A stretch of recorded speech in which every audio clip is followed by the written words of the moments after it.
Namaste Ji. Welcome to our Satsang. First, I would like to brag a bit. This book, The Christ of India, things go backwards to the way they seem to be. This book, The Christ of India, has been cited and recommended by the Shankaracharya of Puri himself.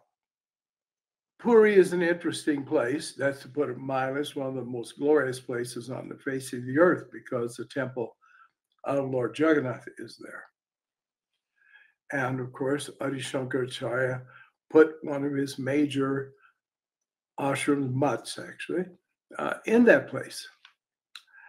And it has kind of an interesting history with Jesus. For example, Swami Shankaracharya Giri, Yogananda's guru, lived there, and he wrote an entire book on in which he showed that Jesus had lived in India and that he was a Sanatana Dharmi, that he taught the pure Dharma of India, not the mess called Christianity today. And a Christian missionary heard about the book. And, I remember I had an Indian friend who later took sannyas, Swami Vidyananda Giri. And he used to say, "To the good, all things are good." And though Sri Saraswati was a man of colossal intellect, he yet also was indeed good and honest and truthful. So the missionary asked to borrow his manuscript, and he let him have it, and he would not give it back. And there was nothing apparently Swamiji could do.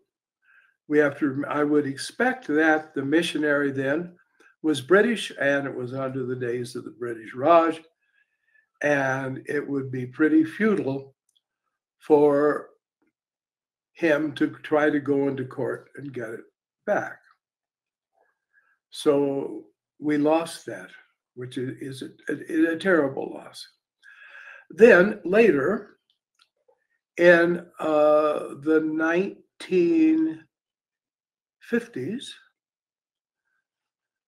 Sri Bharati Krishna Tirtha, the Shankaracharya of Puri, who, to satisfy my ego, I will point out, is my Param Sannyasa guru, wrote a whole book using the archives of Govardhan Mutt and proved that Jesus had indeed lived there in that ashram. He had it all prepared, ready for printing, but he was scheduled to do a trip into the West to speak there. He also spoke at many universities because he was a great mathematician. And by studying the Samaveda, he had discovered amazing shortcuts in mathematical calculation. So he both came as a mathematician and as a spiritual leader, and spoke in America and so on. Then we returned to India. His manuscript was gone. The story was that a servant who didn't understand, whatever that means, had assumed that the manuscript was just scrap paper and had thrown it away. Personally, I don't believe it. I think that it was known that he had written the book, and so there it is. So then, this Shankaracharya did not write, the present one did not write a book, but the bad old Hindus were telling those poor, innocent, well-meaning Christians in his area, that Jesus had lived in India. And they were literally whining about it. I don't mean they weren't protesting and saying it's lies. It was like, you're being mean to us again. And Shankaracharya had had enough, and he gave a talk, and he told people that if they wanted to have proof of Jesus living in India and being a Hindu, that they should read the Christ of India. And I find this ironic because there are ignoramus. See how sophisticated I am? I know the plural of ignoramus. There are Indian ignoramus that, never having seen the book, but knowing the title, have sent me very inflammatory emails denouncing me for this awful book, obviously meant to subvert the Hindus of India. There we have it. But anyway, at least, you know, as the old saying goes, as long as they spell your name right. So anyway, that's my little bit for the day. But I am extremely pleased that the Shankaracharya has considered my book worth mentioning. And the truths contained in it, of course, are very important. All right. Ready. How can I raise my Kundalini successfully and also clean up my subconscious so I do not misuse any energies? Very important question. The first thing is that you see Kundalini, yes, it abides in the coccyx region as a rule. It's concentrated at the base of the spine. But the truth is, Kundalini is also primal life force. And that's how you and I are living. We're living on that primal Shakti, Mula Prakriti. And it's always active. If Kundalini was not active in you, you'd be dead. I'm speaking quite seriously.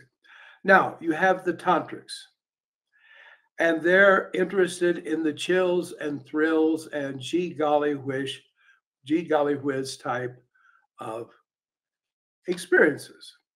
And so they write about it, and yes, arouse the Kundalini, and if you ever meet any of them, you'll see why I don't think they're legitimate. So we can forget about their mythologies. The Kundalini is divine. It is God power. It moves in the intelligence of God. And you don't need to worry about it at all. Leave it alone. If you do sadhana, if you do meditation, then you will purify yourself and become increasingly responsive, or you could even say susceptible to the Kundalini, and it will therefore automatically increasingly manifest in your life, and not just in your life, literally in your body and in your life sphere around you. I mean, most ideas of Kundalini are just utterly superstitious, utterly fictional. But this is the real truth. This is your primal life power. And sadhana will do the whole thing, because what is the fundamental thing without which you wouldn't be alive? Name breath. The breath itself is the manifestation of Kundalini. And you can discover this by uniting your consciousness with that primal consciousness through the practice of Soham yoga meditation. That is, when you inhale, you mentally intone soul, and when you exhale, you mentally intone hum. And those kind of vibrations, yes, they do build up. That's part of mantra yoga. But in reality, you're entering more and more into contact with your primal being that is manifesting as that process. So that's very important. Your body, your conscious, your subconscious, they're all formed of that Shakti. And therefore, if you purify that, and believe me, a strict vegetarian diet is absolutely essential. And then, of course, our own thoughts. And then sadhana, then you won't misuse any energies because you will be completely in harmony with the divine, you call it the divine plan or the divine even programming for yourself and for the whole cosmos. I guess you know you will hear about this occasionally from me about Soham sadhana. I remember one person one time, many years ago, somebody asked me a question. I forget the question. And this individual who was there said, "What's the use to ask of him? He'll just tell you to meditate." Poor persecuted man. All right. I am reading the Gnostic text of tripartite tractate. I am rather unexpectedly enjoying it. Have you any thoughts you'd like to share concerning this text? Yes, I'd like you to email me and tell me where you found this, because I've read various Gnostic texts, but I've never come across that. So I would really like to, I'd really like to read it, and I appreciate very much you told me about it. And I hope you all noticed that I actually admitted there was something I didn't know. Yes. I'll try to be more careful in the future. How do I break free and liberate my spirit, soul, and body from mental bondage set by the people in my life? Well, first of all, you have to realize that it was all done by you. A result of your karma, but your karma, the word karma comes from kri, which means to do, to act. So it's your own actions. You understand? We like to think they did this to me. I've mentioned before, I've had 2 wicked stepmothers. You name it, I've been beaten by it. Okay? And one of them tried to kill me by giving me arsenic. What does that say about me? Not them. Bad, those 2 bad women, huh? What about little me? I had done the same thing to a child in my previous life. And so it came back to me. So who did it to me? Ultimately, I did it to me. You've got to face these realities about your life. You've got to take responsibility for your life. And of course, right now, immediately, it means you take control of your life and you order your life and you discipline your life. But it's all come from there. And I know it's easy to say, oh, I knew this individual who was a fool. And every time she did something that manifests she was a fool, and anybody pointed out, she would say, "You've got to realize my parents never gave me any credit for having any sense." Well, she didn't have any sense. And that was the truth. And this may seem like a very cruel answer, but you break free from your own ego, from your own illusions. And by that, you become a yogi. There isn't any other way to do it. I can assure you, having lived for 83 years in this interesting world that there isn't any other way. There are a lot of ways to fool yourself. I know of a character that loved to say, "Oh, I'm just zooming." And then 3 days later, would be sitting around crying and in depression. So I assure you, yoga doesn't produce that in people. All right, insights on the death experience and aftermath. It's a discovery. It's an exploration, literally. No one can say after death, 1, 2, 3, 4, 5. No. People have asked me through the years, what happens after death? I say, what happens after life? It's all according to the individual. No two people have the same life. No two people will have the same after-death experience because their karma and samskara will determine that. So if you want it to be a positive experience, then purify yourself, elevate yourself, and enlighten yourself. Swayam Prakash, self-enlightened. Buddha is called this. In the Buddhist text, he's self-enlightened. And you and I can't be enlightened in any other way. We could claim to take refuge in and then name some god or some avatar or some great teacher and so on. But it's just kidding ourselves. We do it. And you see, your essence is life. So if you are a yogi, a adept yogi, you won't die. You will literally move into a greater life. And that's the absolute truth. What are your thoughts on Saint Germaine and the I Am discourses? If you mean things coming from Summit Lighthouse, I don't think a dot about it because they don't exist. It's nonsensical fiction. Other groups may have put out some of these things. I do not know. Did the master Saint Germaine ever exist? I've known esotericists who said he did. And chances are he did.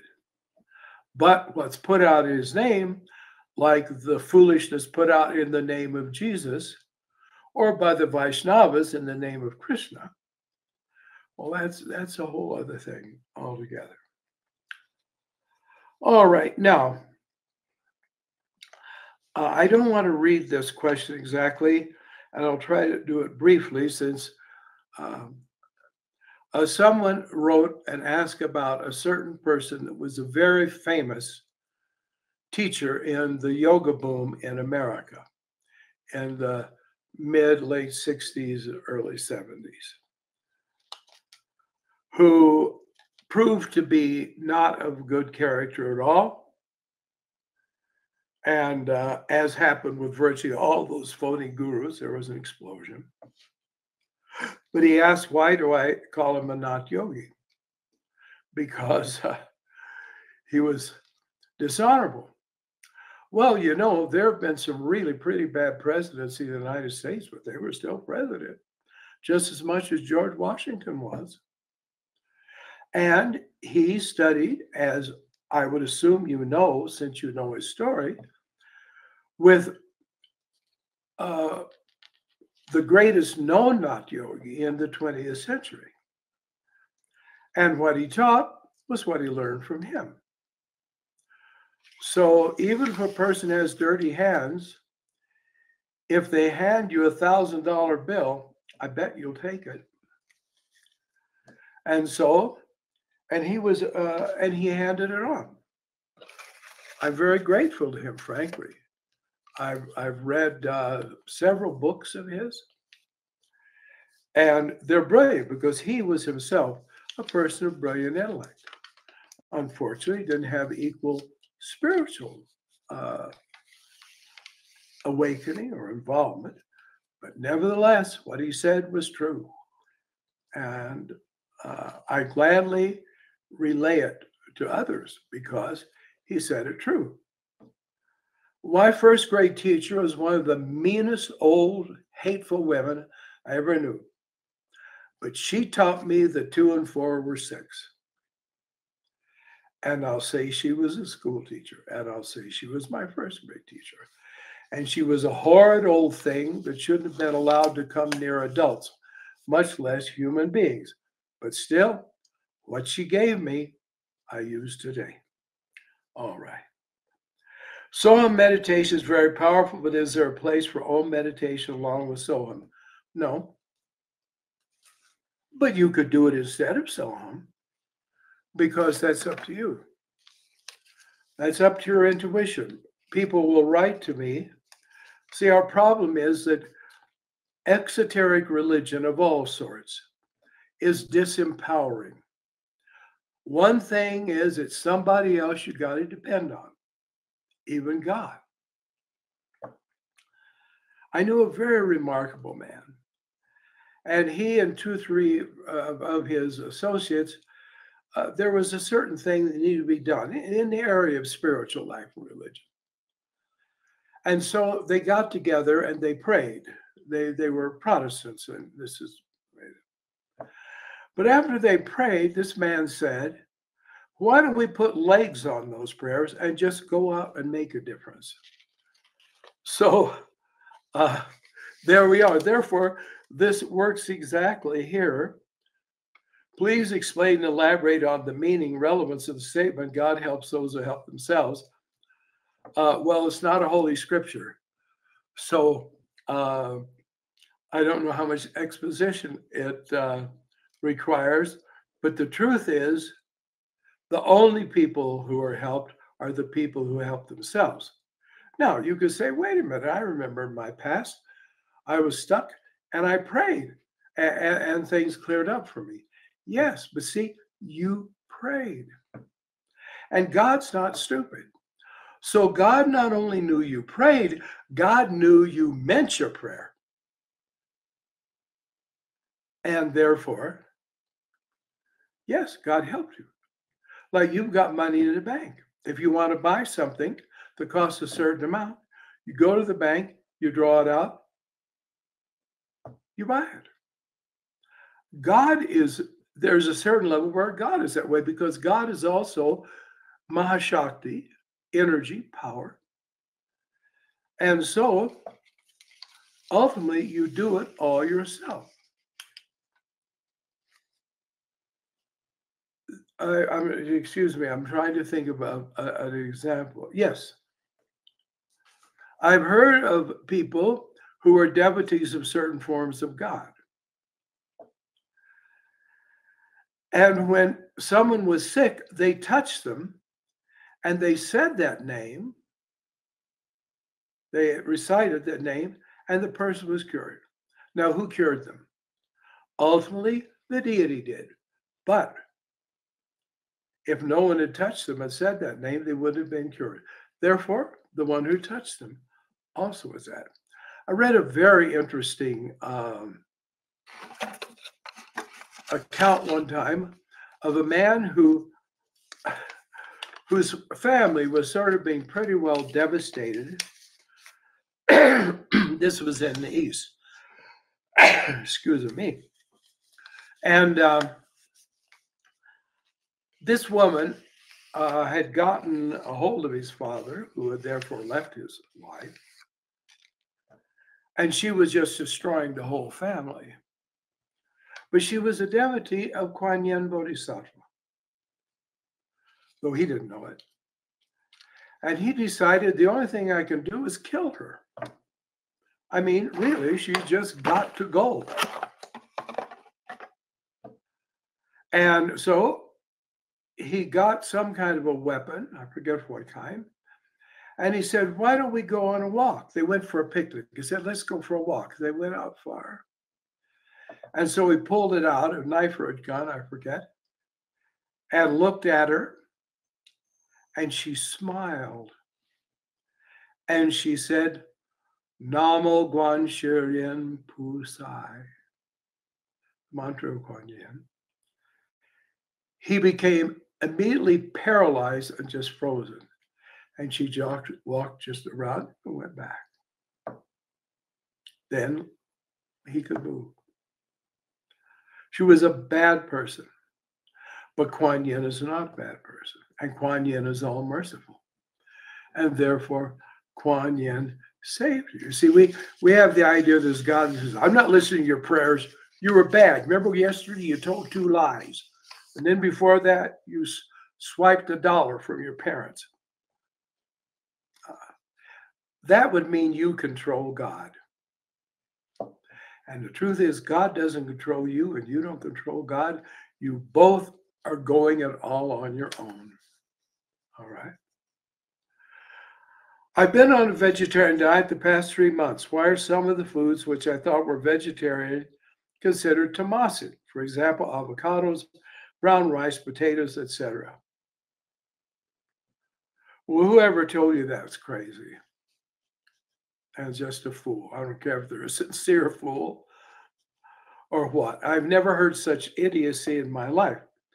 Now, the Manichaeans, and later in Slavic countries called Bogomils, said that root vegetables were evil because, you see, they said materiality is evil. I mean, literally, you know, the material of this is evil. The body is evil. They taught that. Not me. They taught that. And so they also said that if it grows down in the dark, it has to be more evil than anything else. And therefore, it's evil influence to eat them. Well, they were fools. You know, they were off their head. I can't imagine what anti-life, idiot, evil spirits came and told their first founders this revelation. But it's nuts.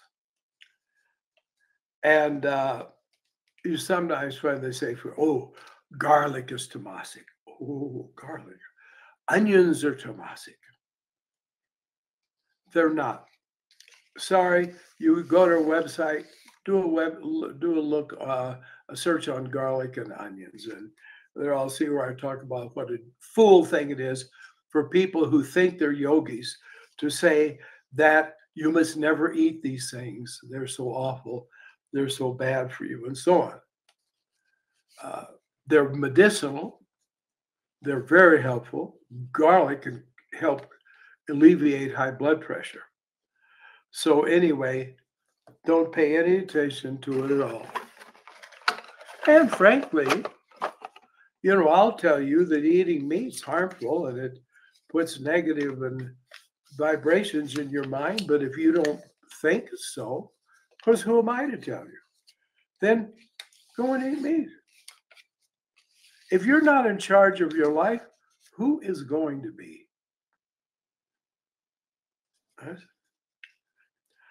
What are your thoughts on Kashmir Shaivism as compared to Advaita Vedanta? Well, the Kashmir Shaivites I have known were absolute Advaitins, very strong Advaitins. So, but anybody can call themselves anything.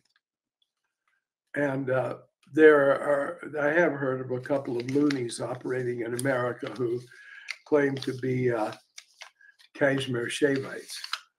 But anybody can do that. Look at all the pathetic, ignorant, and also evil people who claim they're disciples of Jesus. Doesn't mean they are.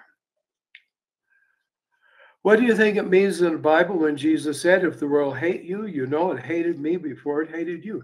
Well, that's exactly right. You see, again, what are we going to mean by the world? Not this physical thing. By the world, it means the negative people in the world, not the positive people, and not the people that are indifferent to us. But there are people who are evil.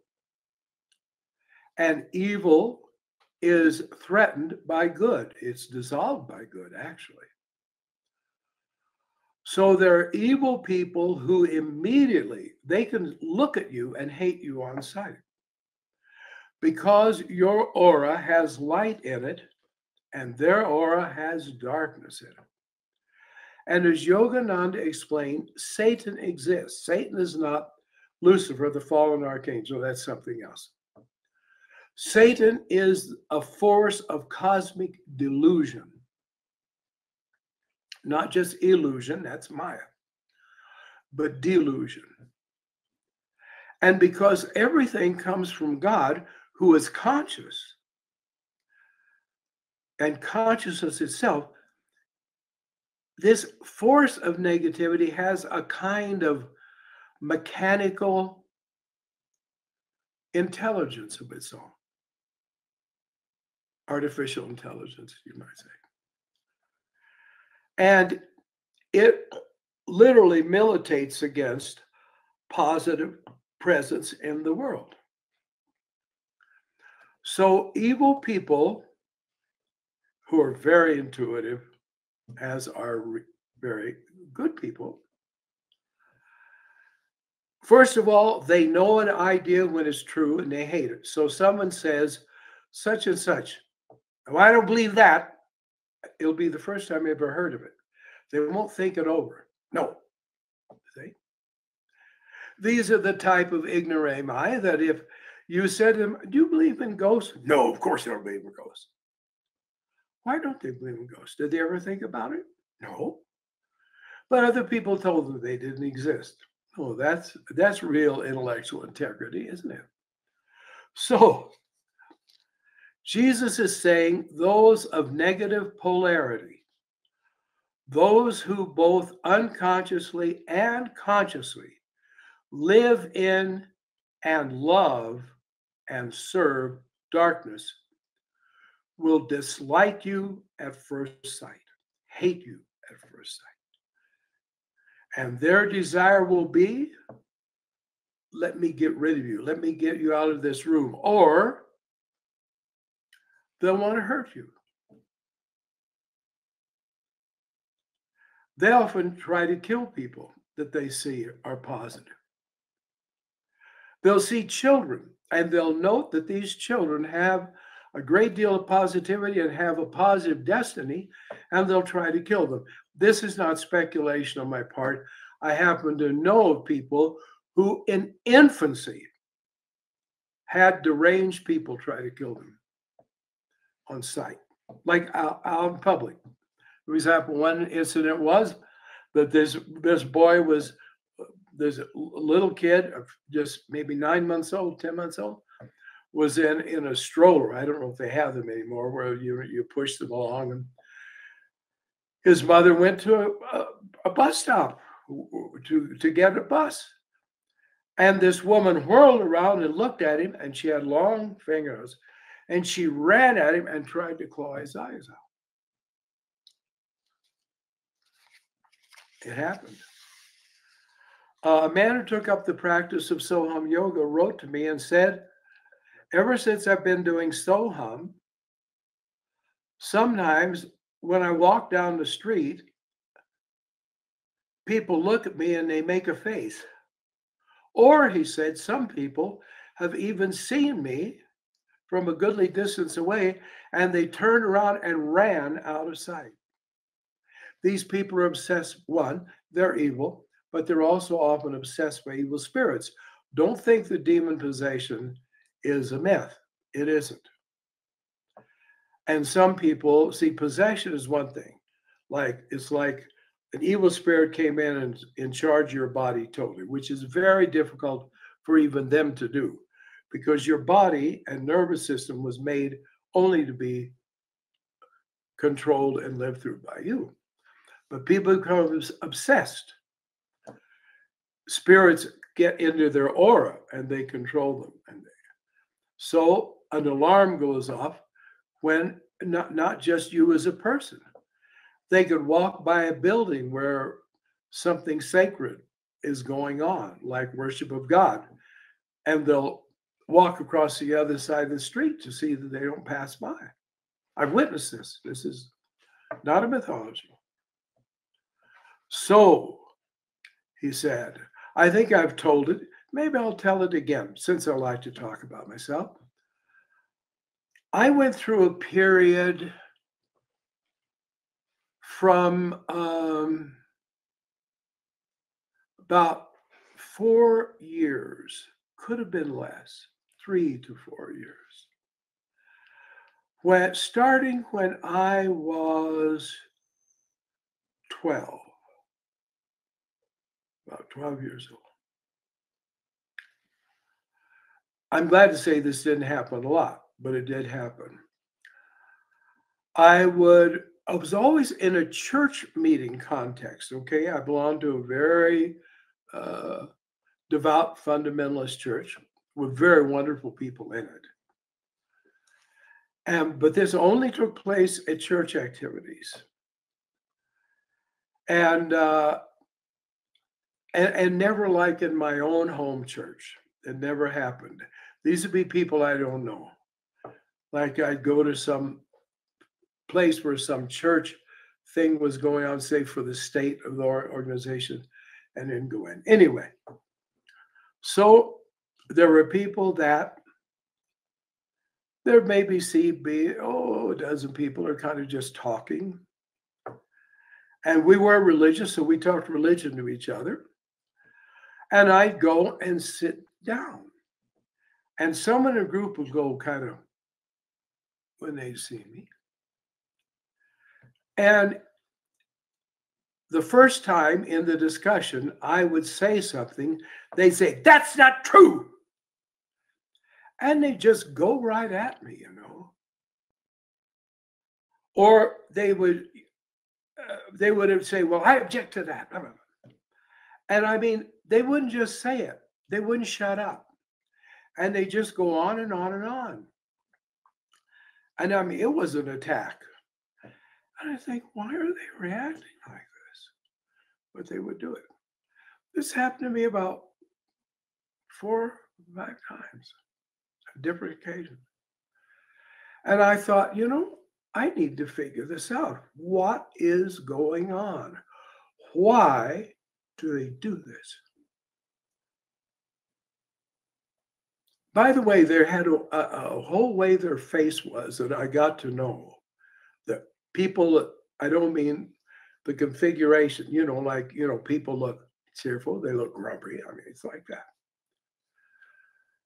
And I thought, what's their motive? Why do they do this? It wouldn't matter if I said God existed, they would have started raving.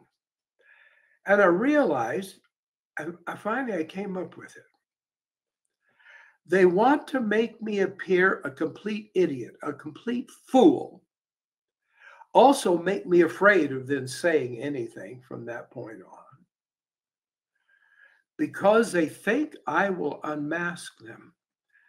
They think that I will challenge them. They think that I, seeing through them, and even as a child, I usually did, I'll point it out. And they'll be discovered. That's why they're doing it. And I just knew, yep, that's it. So I was, in fact, at one of the very places where it frequently happened. And sitting there talking, there was a group, about 8 of us. And one of these demons came in the door. Like I say, I could always tell it, but they had real hard, set faces, and it was like they came in ready for a fight, right?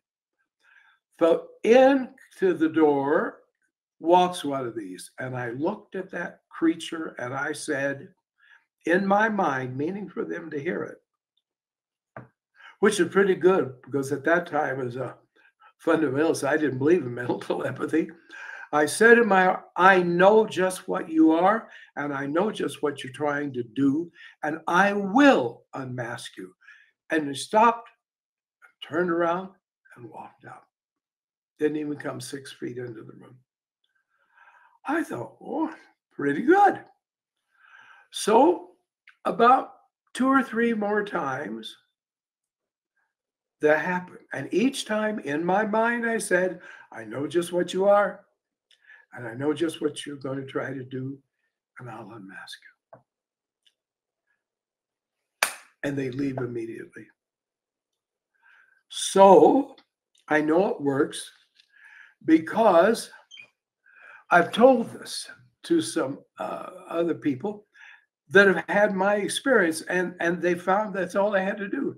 Like a little magic formula. I know just what you are, and away they go. And I mentioned this one time when the Maitreya Institute had brought me to Hawaii to teach some courses in drugless therapies. And I don't know how it came up, but for somehow, unfortunately, I mentioned this. And this woman there, a very remarkable woman, said, why, that's happening to me right now. I work at the Diamond Head Unity Church bookstore.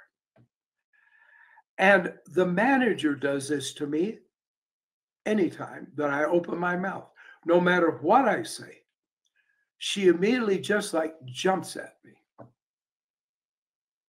And I said, well, try it on her. So I saw her 2 weeks later. She came up and said, it works.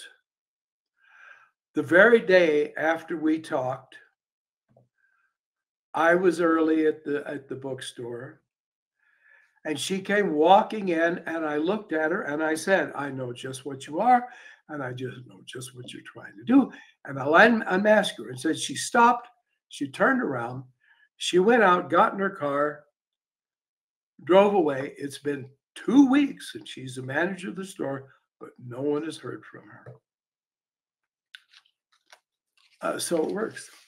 Also, just set it in your mind that you're not going to suffer in silence. Everybody loves the pictures of the humiliated Jesus and the crown of thorns. And Jesus knew what it was all about, and he understood. And he took it in meekness because that was the right response. But that doesn't mean it's always the right response. If you sit on a tack, you don't say, oh, Lord, please do deliver me from this pain. You get up and you throw the tack away. There's some people, they need to get up. You need to get them off you and, throw them away. All right. Negativity. We had, Protestant song, the old time religion. Remember, some of you remember that idiot ditty? And it would say, oh, it was good for Paul and Silas, is good enough for me. And it said, makes me love everybody. Well, better you than me. All right. Carl Jung's archetype theories hold that we're born with unconscious pre-programming so powerful and inescapable that influences our emotions, actions, and thought throughout life. That's what we mean by samskaras. There are weak samskaras, sort of medium power samskaras, and incredible samskaras. I knew a woman, she was not irreligious. She did not hate the Catholic religion. But when she saw a rosary, she became sick to her stomach and would run and vomit. And she thought, well, I've got to get over this one time. So she knew a Catholic that had the rosary, and she said, I want to touch it. She thought, I'm going to face it down. She took that rosary, and boy, was she off to the toilet to vomit. And it was and then she was lucky. She became a yogi, and she remembered past lives, and she remembered horrific things that had been done to her by a Christian missionary when she lived in the Far East. And so that association was there. She couldn't control it. There was nothing she could do with it. And so there are, and actually some of these unfortunately negative people I've told you about that will hate you on sight. Well, that too is a part of their samskara, but they're willing to go along with it. So this is true. archetypes is such a fancy word, and it sounds so intellectual and so esoteric. But it's just plain good old subconscious conditioning. In other words, samskaras. Sanskrit's got they have the right term for it, and they've got the right balanced, level-headed interpretation of it. All right. Are there spiritual amendments to this belief, or is just behavioral science unknowingly fumbling about trying to understand the workings of karma? It's kind of yes and no, or yes and more. And that is karma samskara. This is it. This determines your life. Now, when I say that, I don't mean it forces you to do something. I mean it determines the forces that will act on you externally, people, elements in your environment, and what will appear to come out from inside. It's all karma samskara. And the fumbling is done by us. That's the problem. And there it is. And so we have to realize karma samskara, that's the total determination in your life. You can say, well, what if I decide I want to go in a different way? Great. Do it, and you'll create a better karma and a better samskara. And in this life and in a future life, you may then be able to have that prevail. Although the other things may follow after you. See, it also says in the Bible that some people's sins are sent before them, and other people's sins follow after them. What it means is there are those who banish them from their life sphere consciously, intelligently, correctly, and there are those who don't, and therefore, from life to life, they show up. They're right there, and they're just waiting for you. Some friends of mine had a friend that used drugs and was very paranoid.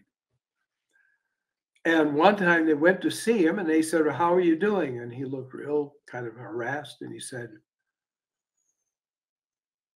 I don't know who they are.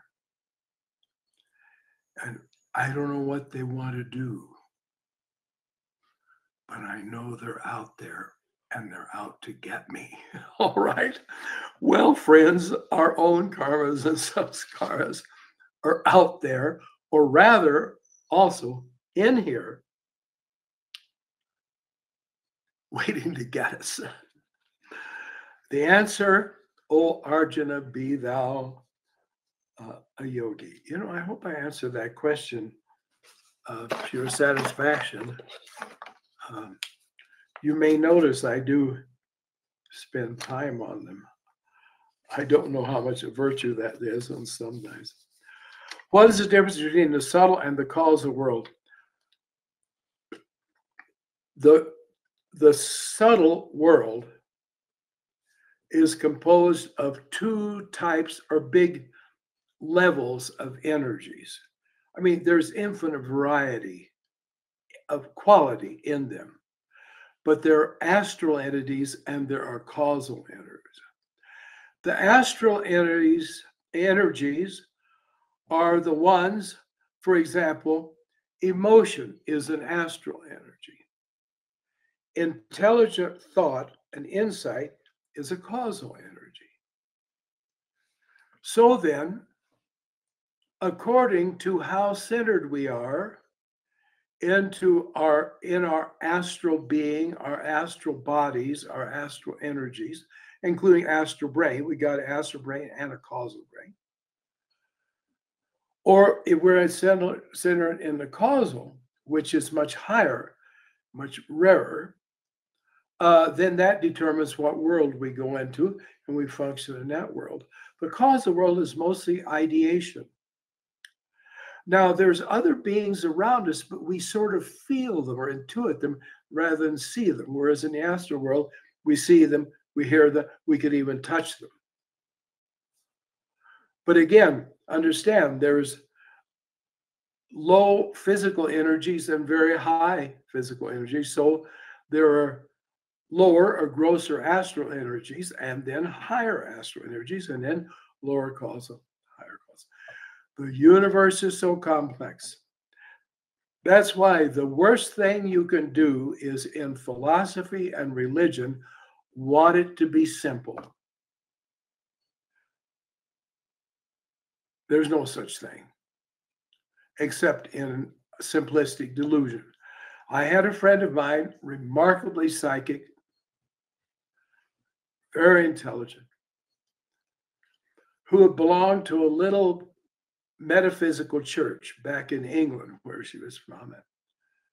Very simplistic kind of philosophy, more simplistic even than the Baptist church.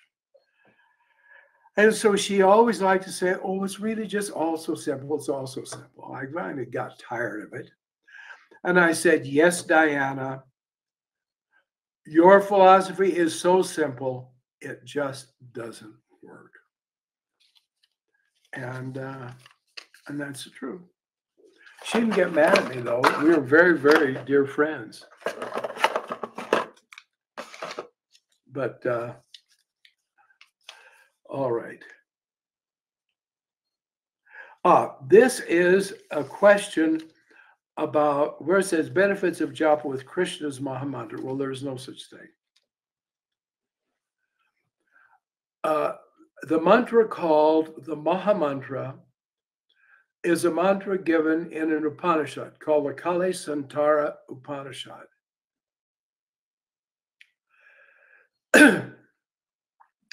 And it is not what the so-called Hare Krishna people or ISKCON, International Society of Krishna Consciousness people, say. They're part of a fringe cult from Bengal. Vaishnava means worshippers of Vishnu. Though they don't like that even, so they call themselves Krishnaites sometimes. It's from them. The thing is, Rama and Krishna are avatars of Vishnu. They are Vishnu in two of his incarnations on earth for the benefit of others. But these are fanatics. So Krishna is the greatest God and Vishnu isn't. That's like saying that your grandfather is your descendant. You're not your grandfather's descendant. It's foolish, but it's also evil because anything that's untruth is negative. But these people are that way. Look at them. All you've got to do is just watch them a bit. So Krishna is the great God and everybody else is his manifestation and Rama is his incarnation. Well, it's a lie. Absolute lie. And it's not true Dharma at all. It has nothing to do with genuine Hindu religion. This is just loony. You know, well, what Yogananda had to say about it, believe it or not, I can tell you. Yogananda said more than once, no one religion on the earth has got an exclusive franchise on foolishness and ignorance. Here in America, they say, oh, sweet Holy Ghost. And in India, they say, Hare Krishna. Okay. Yogananda said that. So the mantra is Hare Rama, not Hari. Hari is horse. Krishna can literally mean black. So Hare Krishna means black horse. All right. But it is Hare Rama, Rama Rama, Hare Hare. Hare Krishna, Krishna Krishna, Hare Hare. Do a search for Divine Life Society of Swami Sivananda and see if you can find something about the Mahamantra. All right. There is a marvelous publisher of religious books in India, in Western Gorakhpur. which is the city of Gorak, the great, not yogi. It's called Gita Press. And you can just, on a search, you put in Gita Press, Gorakhpur, Gorakhpur. And the man that was head of that for many years, a great and holy man, was named Hanuman Prasad Podar. And he wrote a book about japa yoga. My problem is, so did Sivananda. I can't remember the book. It says japa yoga or something else. But he specifically talks about how to use the Maha Mantra as your personal sadhana. And if nothing else, they must have an email address, Gita Press that is, where you could send them an email and ask where they have literature about Maha Mantra, because they could have something besides that. And it is indeed a remarkable mantra. It usually is not done, well, I shouldn't say that. There are then some who do it as personal japa, but then it's mostly used for singing, for kirtan. And it is done often in what's called akhanda kirtan, unbroken, constant kirtan, where sometimes, say for a whole day or maybe 3 days, people take shifts and they sing it. I mean, often groups of musicians, each group and people. And Anandamayi Ashram, it was not uncommon for them to do an entire week, 24 hours a day. It never stopped. And sometimes they will do it for a month. And this produces great spiritual power, great spiritual upliftment. I have seen, of course, you can call me crazy. Of course, crazy people see some real things. I have seen earthbound spirits come into that aura and be released from being earthbound spirits. I mean, I've seen it myself. It has very great healing powers. It's extremely wonderful. But it's best, it's tick and talk. Well, which comes first? Well, according to the Shastras, Hare Rama comes first. But even if it doesn't, in some people's kirtan, you'll find yourselves very uplifted. And it is, as I say, healing. Okay, recommendation. This is my final. Recommendation for practices associated with Sri Saraswati. Well, the main thing done is actually worship of Saraswati. So I recommend you do a website with the words Saraswati Puja. Now you'll come up, some will say, well, this is a certain period of time, usually in the month of October, where Saraswati is worship. Okay, but you might say worship of Saraswati or ritual puja of Saraswati. And you can find there, I'm sure must be what's the many names of Saraswati. Usually there's 1,000 names of a deity, sometimes 108 names. And indeed just enter devotion to Saraswati. And you can find that. I've attended some Saraswati puja, but that's sort of that's kind of the extent of that. Because once a year she is done. In schools, for example, they'll take their textbooks and make a huge pile of them and put in usually a two-dimensional picture of Saraswati on top. And then they do the students do the Saraswati puja. I've attended one of those at a school once, actually. So that's it. And I have taken up exactly an hour. So we have,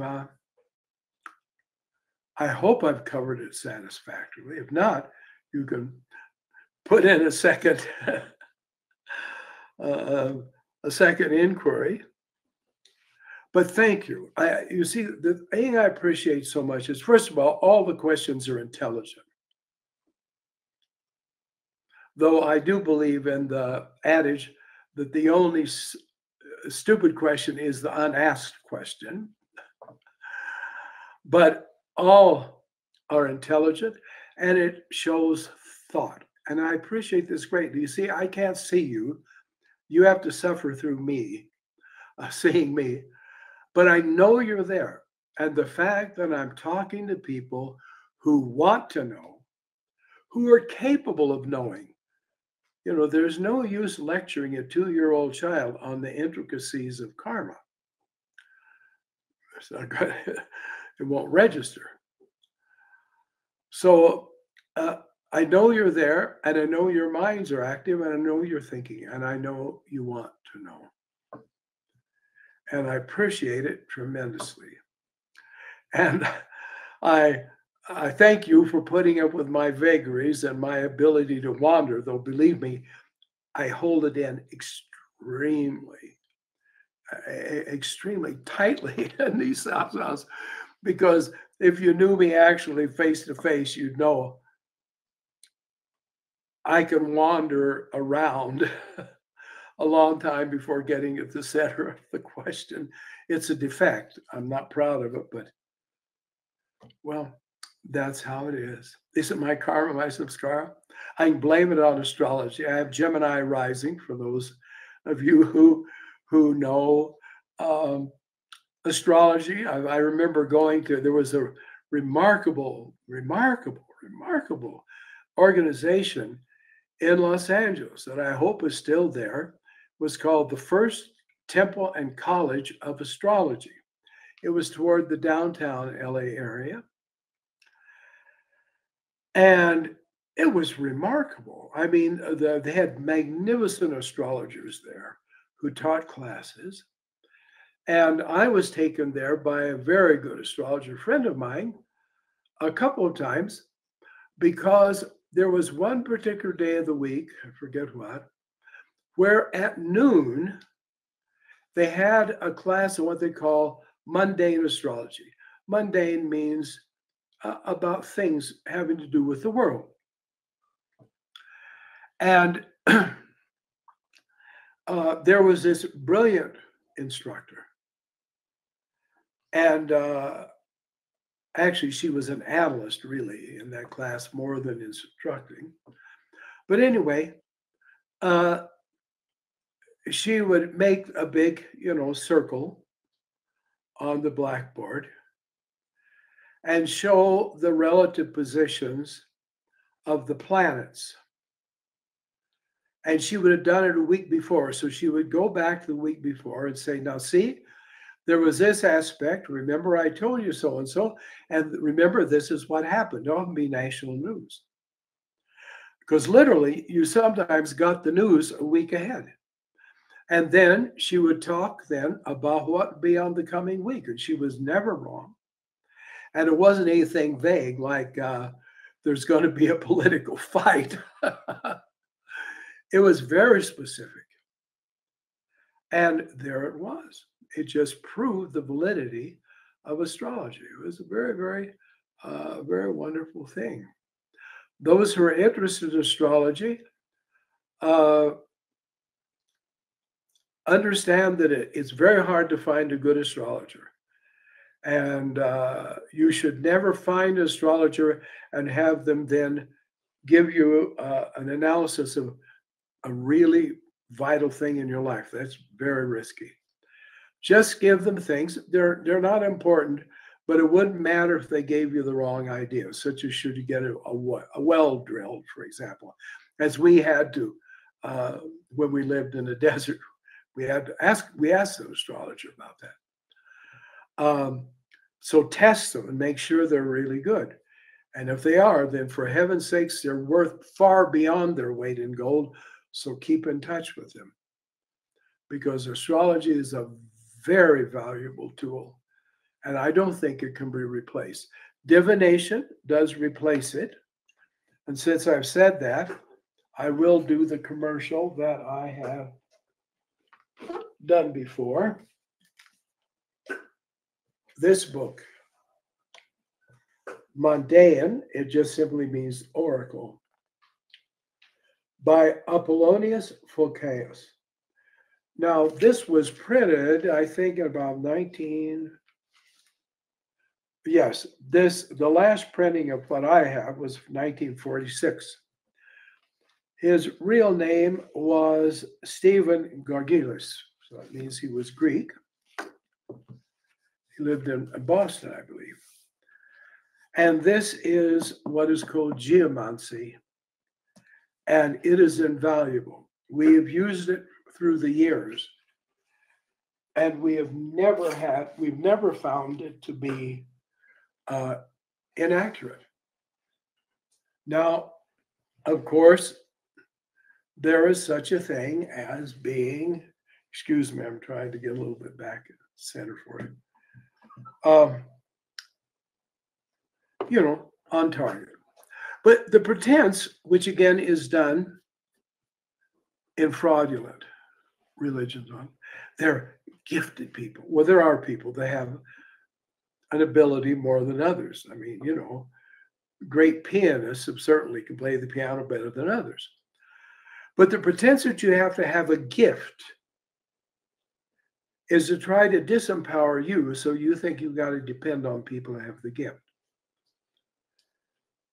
But the fact is, you can take these things and work with them. And again, oh, by the way, I'm sorry, this book is for sale in a reprint on Amazon.com. I apologize for not mentioning that. That's the important part. And again, you try these things as with an astrologer, simple questions. And with you doing this type of geomancy, with questions that, well, if you got it wrong or a little bit wrong, your life wouldn't collapse around you. And when you proved that it's definitely working for you, then you can go on to bigger things. And you can learn amazing things. And again, not silly things. If you ask trivial things, these systems ultimately then start giving you silly answers and you don't get the real thing. In other words, you don't fiddle around with them. You don't ask, was I Columbus in my previous life? Because these things, all of them, the tarot is called sacred, and it is sacred. And geomancy is sacred. Geomancy originated in Delphi. We all hear of the Oracle of Delphi. And that through divine inspiration, the oracle would speak. Well, we just get the idea that every single day people went to Delphi and the oracle spoke, but that wasn't true. The oracle only spoke a very few times a year. Then the rest of the time, people who came to Delphi, there were diviners who were skilled at it. And they would do divination on behalf of the people, and their answers would be absolutely correct. And I found this to be astoundingly accurate. But again, you've got to exercise your muscles, psychically speaking, and sort of get for it. And if you're good at it, don't you pay any attention to the people that say, oh, well, I just don't trust what I do. They're parasites. Tell them, get busy and do it a lot, and then be able to trust yourself. Because I've heard that nonsense. I've given classes, for example, in drugless therapies, and have the people in the class say, oh, will you do it for me? Oh, will you do it for my grandson? I say, no, you know how to do it, but I don't trust it. Well, if you don't try, I didn't trust myself to ride a bicycle, which was wise because I fell off a few times. But I just kept working on it, and then I rode the bicycle. So that's why I tell you, just do it on simple things at first, then work up to the bigger, and it can be done. Don't ever let psychic parasites invade your life, and they're really there, and they're ready at every moment, and they'll use all kinds of emotional blackmail on you, and just say no. No is a very, very important word for people who are striving for a higher consciousness to know how to say. All right? All right, thank you. Thank you, thank you, thank you. And I hope very much that we'll be seeing each other next month.